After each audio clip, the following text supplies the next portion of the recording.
फौजी की देशभक्ति की कहानी। हरियाणा के एक छोटे से गांव में अर्जुन नाम का लड़का रहता था।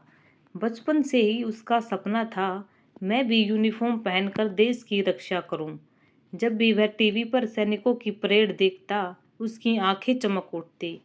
गांव में जब भी तिरंगा फहराया जाता तो वह गर्व से सीना चौड़ा करके सलाम करता। उसके पिता खेती करते थे और माँ गृहिणी थी। आर्थिक हालात बहुत मजबूत नहीं थी, लेकिन अर्जुन के सपनों से बड़ी कोई चीज नहीं थी। स्कूल खत्म करने के बाद अर्जुन ने सेना की भर्ती में भाग लिया।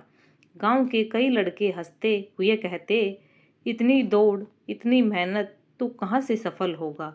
लेकिन अर्जुन ने ठान लिया, देशभक्ति सिर्फ नारे लगाने से नहीं होती, उसके लिए पसीना और खून देना पड़ता है। सुबह 4 बजे उठकर वह खेतों की मेड़ पर दौड़ लगाता, पेड़ों से लटककर पुल अप करता और घंटों तक अभ्यास करता।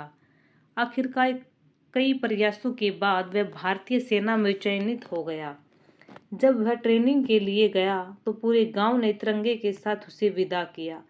माँ की आंखों में आंसू झर रहे थे और होठों पर एक ही आशीर्वाद था, बेटा, जीत कर लौटना या तिरंगे में लिपट कर आना, लेकिन पीठ दिखाकर कभी मत आना। अर्जुन की पहली पोस्टिंग बर्फ से ढकी एलओसी पर हुई। दिन रात बर्फीली हवाएं, शून्य से भी नीचे का तापमान और दुश्मन का खतरा, लेकिन उसके लिए सबसे बड़ी गर्मी तिरंगे का सम्मान था। जब भी वह गश्त पर निकलता, माँ का चेहरा और गांव का मंदिर उसकी आंखों में घूम जाता। उसके साथी जवान भी उसे प्यार से हिम्मत सिंह कहकर बुलाते थे, क्योंकि वह सबसे आगे बढ़कर दुश्मन का सामना करता। एक रात सीमा पर दुश्मनों ने घुसपैठ की कोशिश की। गोलियों की बौछार हुई, बर्फीली हवा में भी बारूद की गंध फैल गई। कमांडर ने आदेश दिया, किसी भी कीमत पर दुश्मन को रोको। अर्जुन ने बिना देर किए अपने दस्ते के साथ मोर्चा संभाल लिया। एक एक करके उसने कई घुसपैठियों को पीछे धकेल दिया, लेकिन तभी उसके सीने में गोली लगी। साथियों ने कहा, अर्जुन पीछे हटो, तुम्हें चोट लगी है। पर उसने मुस्कुराते हुए कहा, सैनिक पीछे नहीं हटता जब तक तिरंगा सलामत है। वह आखिरी दम तक लड़ता रहा। उसकी उंगलियां ट्रिगर पर जमी रही जब तक कि उसके प्राण देश को समर्पित न हो गए। कुछ दिनों बाद गांव के चौपाल में तिरंगे में लिपटा अर्जुन का पार्थिव शरीर आया। माँ ने उसे गले लगाया।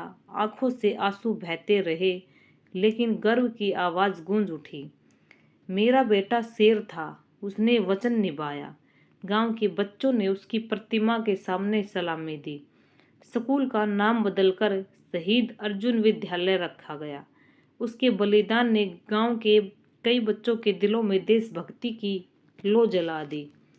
संदेश, अर्जुन की कहानी सिर्फ एक फौजी की कहानी नहीं थी, बल्कि हर उस बेटे की कहानी थी जो अपना आज कुर्बान करके हमारे कल को सुरक्षित करता है। उसका नाम इतिहास में लिखा गया। शहीद कभी मरते नहीं, वो अमर हो जाते हैं। आप सब लोग कमेंट करके ज़रूर बताएं कहानी आपको कैसी लगी, और कमेंट में जय हिंद ज़रूर लिखें। धन्यवाद।